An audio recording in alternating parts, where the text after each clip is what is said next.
Big boss Malayalam season 7 തുടങ്ങാൻ ഇനി ദിവസങ്ങൾ മാത്രമാണ് ബാക്കിയുള്ളത്. പ്രഡിക്ഷൻ ലിസ്റ്റുകൾ ഇങ്ങനെ വന്നുകൊണ്ടിരിക്കുകയാണ്.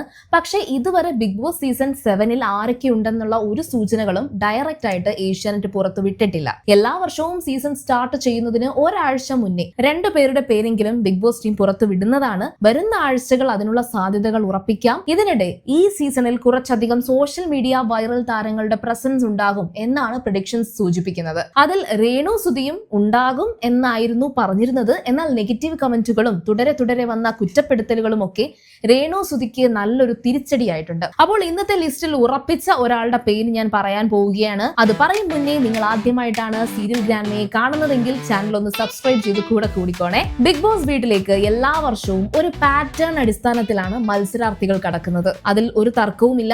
പ്രഡിക്ഷൻ ലിസ്റ്റിൽ ഒട്ടും വരാത്ത പേരുകൾ തന്നെയാകും സീസൺ സ്റ്റാർട്ട് ചെയ്യുമ്പോൾ കാണാൻ സാധിക്കുക. എന്നാൽ മറ്റൊരു പതിവ് ഏഷ്യാനെറ്റ് സീരിയലിലെ തന്നെ ലീഡിംഗ് താരങ്ങൾ അതിൽ 1-2 പേര് എല്ലാ വർഷവും സീസണിൽ ഉണ്ടാകാറുണ്ട്. അങ്ങനെയാണെങ്കിൽ മലയാളികളുടെ പ്രിയപ്പെട്ട സീരിയൽ മൗനരാഗം ഫെയിം ഐശ്വര്യ റംസായിയാണ് ഇത്തവണ സീസൺ 7-ൽ ഉണ്ടാകുക എന്ന് നമുക്ക് ഉറപ്പിക്കാം. സീരിയൽ അധികം വൈകാതെ തന്നെ അവസാനിക്കാനുള്ള സൂചനകളാണ് വരുന്നത്. മൗനരാഗം സീരിയൽ ഇപ്പോൾ 1400 എപ്പിസോഡുകൾ പിന്നിട്ട് മുകളിലായിട്ടുണ്ട്. 2019 ഡിസംബറിലായിരുന്നു സീരിയൽ ആദ്യമായി മലയാളത്തിൽ സംരക്ഷണം ചെയ്തത്. സീരിയലിലെ കല്യാണി എന്ന കഥാപാത്രത്തിന് മിനിസ്ക്രീൻ പ്രേക്ഷകരുടെ ഇടയിൽ നല്ല ശ്രദ്ധ പിടിച്ചുപറ്റാൻ കഴിഞ്ഞിട്ടുണ്ട്. ഊമയായി പ്രേക്ഷകരുടെ പ്രിയം നേടിയ കഥാപാത്രമാണ് മൗനരാഗത്തിലെ ഈ കല്യാണിക്കുട്ടി. പരമ്പരയെ ഹിറ്റാക്കിയ താരജോഡികളാണ് കല്യാണിയും കിരണും. ഇരുവരുടെയും പ്രണയ രംഗങ്ങൾ തന്നെയാണ് പ്രേക്ഷകരെ ഈ സീരിയലിലേക്ക് ആകർഷിപ്പിച്ചതും.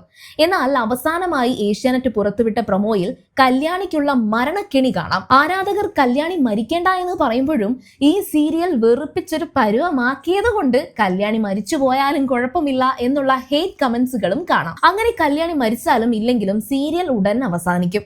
അപ്പോൾ കല്യാണിയായി വേഷമിടുന്ന ഐശ്വര്യ റംസായിക്ക് ബിഗ് ബോസിലേക്ക് എത്താനും സാധിക്കും. തമിഴ്നാട് സ്വദേശിനിയായ ഐശ്വര്യ നേരത്തെ ചില തമിഴ് സിനിമകളിലൊക്കെ അഭിനയിച്ചിട്ടുണ്ട്. എന്നാൽ താരം ശ്രദ്ധിക്കപ്പെടുന്നത് മലയാളത്തിലെ മൗനരാഗം എന്ന സീരിയലിൽ എത്തിയതോടെയാണ്. ഇതിനു മുന്നേ മലയാളം ബിഗ് ബോസ് സീസണുകളിൽ വന്നിട്ടുള്ള ഏഷ്യാനെറ്റിലെ ആയിക്കോട്ടെ അല്ലെങ്കിൽ മറ്റെല്ലാ സീരിയൽ താരങ്ങളുടെയും ഒരു ചെറിയ ലിസ്റ്റ് ഞാൻ പറയാം. പ്രണയം എന്ന സീരിയലിൽ ഹിറ്റായതോടെയാണ് ശ്രീനിഷ് ബിഗ് ബോസിലേക്ക് എത്തുന്നത്. അതിനുശേഷം ശ്രീനിഷ് പേളിമാണി ലവ് സ്റ്റോറിയൊക്കെ നമുക്ക് സീരിയലിനേക്കാൾ ഏറ്റവും കൂടുതൽ ഇൻട്രസ്റ്റിംഗ് ആയി റേറ്റിംഗ് കിട്ടിയ ഒന്നാണ്. സീതാ കല്യാണം സീരിയലിൽ താരമായിരുന്ന അനൂപ് കൃഷ്ണൻ, അതേപോലെ സീതാ കല്യാണത്തിൽ നിന്നും റിനീഷ റഹ്മാൻ, സാന്ത്വനത്തിൽ നിന്നും അപ്സര രത്നകുമാർ, പിന്നെ ശ്രീതു കൃഷ്ണൻ. ലാസ്റ്റ് ഏഷ്യാനെറ്റ് സീരിയലിൽ നിന്നും ബിഗ് ബോസിൽ എത്തിയത് ശ്രീതു ആയിരുന്നു.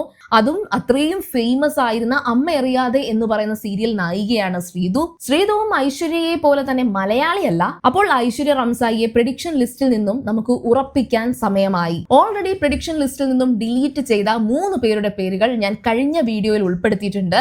അപ്പോൾ അതും കൂടി കണ്ടിട്ടില്ലെങ്കിൽ ഒന്ന് കാണുക. ദെൻ ഈ വീഡിയോസ് ഒക്കെ നല്ലതാണെന്ന് നിങ്ങൾക്ക് തോന്നിയാൽ ഈ ചാനൽ കൂടി ഒന്ന് സബ്സ്ക്രൈബ് ചെയ്ത് കൂടിക്കോ. ബിഗ് ബോസ് സീസൺ 7 നമുക്ക് ഒന്നിച്ച് റിവ്യൂ ചെയ്യാം. Okay, by.